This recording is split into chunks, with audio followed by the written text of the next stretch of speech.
The last alert. The piercing screech tore through the Tuesday morning quiet of Greater Manchester like a banshee's wail. Sarah's iPhone vibrated violently against the kitchen counter, its emergency alert cutting through Radio 2's gentle morning chatter. Emergency alert. UK government severe weather warning. Immediate action required. Seek shelter immediately. Do not go outside. This is not a test. Sarah frowned, glancing out her kitchen window at the perfectly clear October sky, not a cloud in sight over Stockport. The morning sun cast long shadows across her neighbour's perfectly manicured lawn, where Mrs. Patterson was already hanging out washing. "Bit odd, that," she muttered, reaching for her phone just as it screamed again. Emergency alert. UK government. Biological hazard detected. Level 5. Remain indoors. Seal all windows and doors. Await further instructions. Now that made her stomach lurch. Biological hazard? Level 5? She'd never heard of alert levels going that high. The radio continued its cheerful prattle about traffic on the M60, completely oblivious to whatever crisis was supposedly unfolding. A third alert arrived before she could process the second. Emergency alert. UK government. Mandatory evacuation notice. Proceed to nearest underground station. Bring only essential supplies. Christ, she breathed. Evacuation? But the previous message had told her to stay indoors. Her hands shook as she tried to call 999, but the line was engaged. She tried again.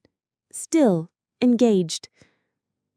Outside, Mrs. Patterson continued hanging her husband's shirts with methodical precision, apparently untroubled by any emergency alerts. Sarah rapped on the window and waved frantically. The elderly woman looked up, smiled, and waved back pleasantly before returning to her washing. Had she not received the alerts? Sarah's phone screamed again, making her jump. Emergency alert. UK government. Nuclear incident. Manchester area. Take potassium iodide immediately. Radiation levels rising. Nuclear incident? Sarah's breath came in short gasps. Her daughter Lucy was at university in Manchester city centre. She speed-dialed her number with trembling fingers. "Mum, what's wrong? You sound panicked." Lucy's voice was calm, almost bored.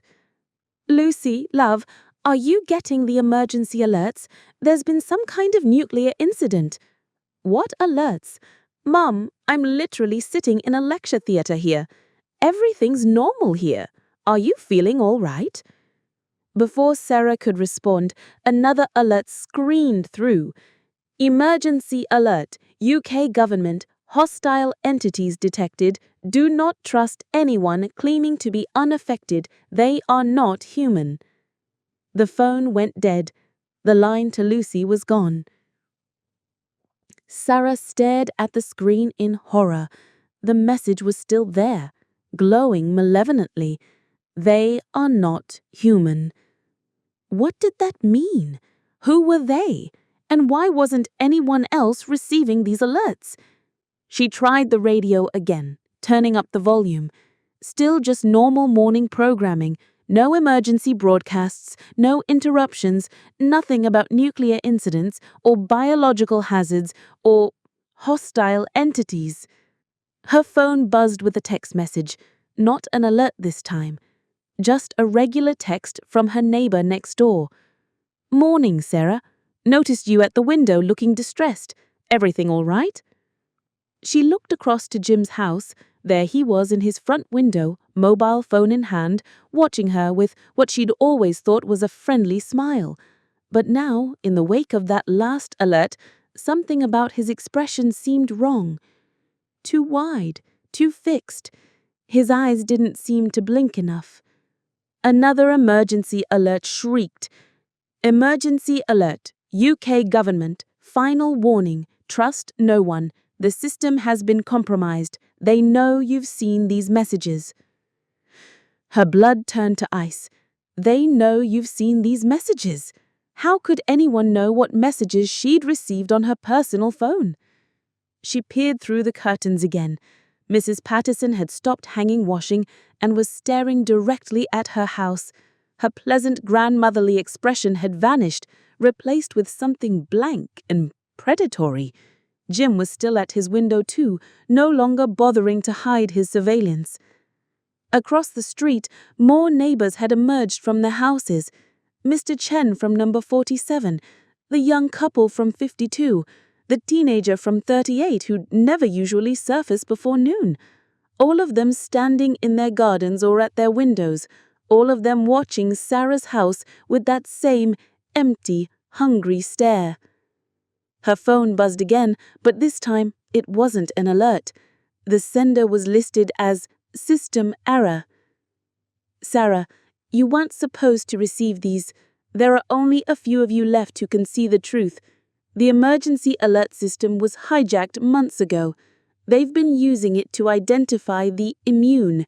You need to run now. Don't trust anyone who claims they can't see the alerts. Don't trust anyone acting normally. The whole street has been compromised, except for you. Underground, the old Victorian storm drains beneath the town centre. There are others like you hiding there. Follow the railway line east from Stockport Station. Look for the red brick maintenance shed. The entrance is behind it.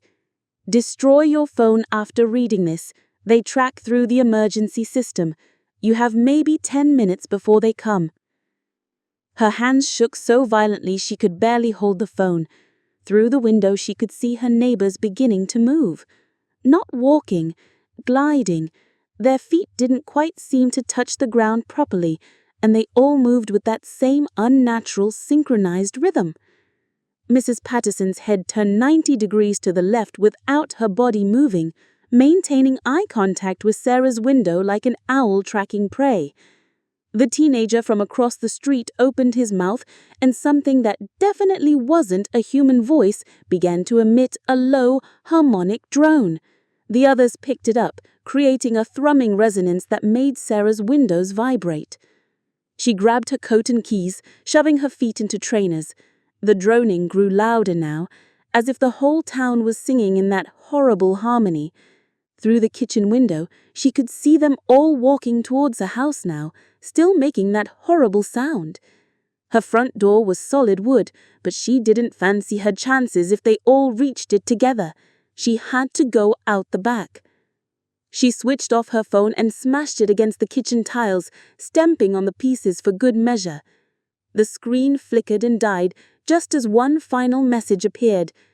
Emergency alert, UK government. Sarah Mitchell, 42 Rosemary Close. You cannot hide. We are coming. The back garden was mercifully empty, but she could hear the front door rattling. They were trying the handle. Sarah vaulted over the back fence into the lane behind the houses, her heart hammering against her ribs. The lane was deserted, but that horrible droning sound was getting closer. She ran toward the town centre, her breath forming small clouds in the crisp morning air.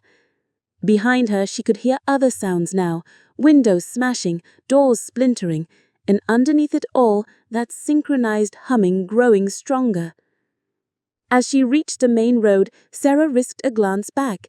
Her street looked normal from a distance, no signs of the chaos she'd just escaped.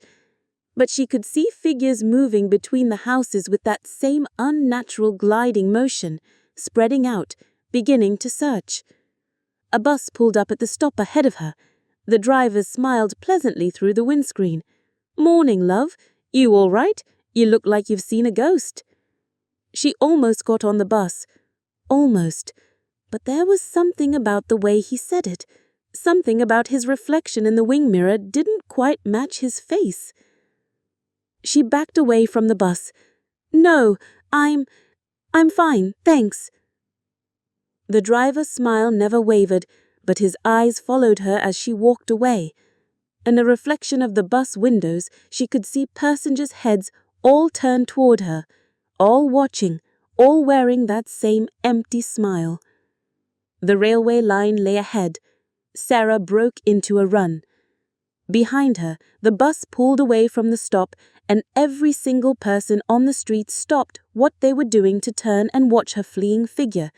The postman, the woman with the pram, the man walking his dog, all of them standing perfectly still, tracking her movement with identical expressions of patient hunger. The droning began again, louder now, as if the whole town was singing in that horrible harmony. Sarah ran harder, her lungs burning in the cold air. She had to reach those storm drains, had to find the others, had to hope that somewhere in this nightmare she wasn't completely alone. From every window, from every doorway they watched her run, and slowly, methodically, they began to follow. The emergency alert system had done its job perfectly. It had found. From every window, from every doorway, they watched her run, and slowly, methodically, they began to follow. The emergency alert system had done its job perfectly. It had found everyone who was still truly human, and now it was helping eliminate them. As Sarah reached the railway embankment, gasping and desperate, she could hear sirens in the distance. Real emergency services, she hoped. But even as the thought crossed her mind, she wondered, how would she know if the paramedics and police were still human either? The sirens were playing that same harmonic drone. She scrambled down the embankment toward the red brick maintenance shed, praying that whoever had sent that final message was telling the truth. Behind her, the sound of pursuit grew stronger, not running footsteps, but that synchronized gliding motion multiplied by dozens. The shed was exactly where promised. Behind it, half hidden by overgrown brambles, was a rusted iron grate leading into darkness. Sarah pulled it open and slipped inside just as the first of her pursuers crested the railway line. In the Victorian tunnels beneath Stockport, in the musty darkness that reeked of a century's worth of rainwater and decay, Sarah finally allowed herself to breathe. From somewhere deeper in the tunnels came a voice. Human. Definitely human. "Sarah Mitchell, we've been waiting for you. The alerts found 12 of us so far in Greater Manchester, maybe 8 more across the UK. 20 people in a country of 67 million. Above them, the droning continued, patient and eternal, as the hunters settled in to wait. The emergency alert system had been very, very efficient indeed.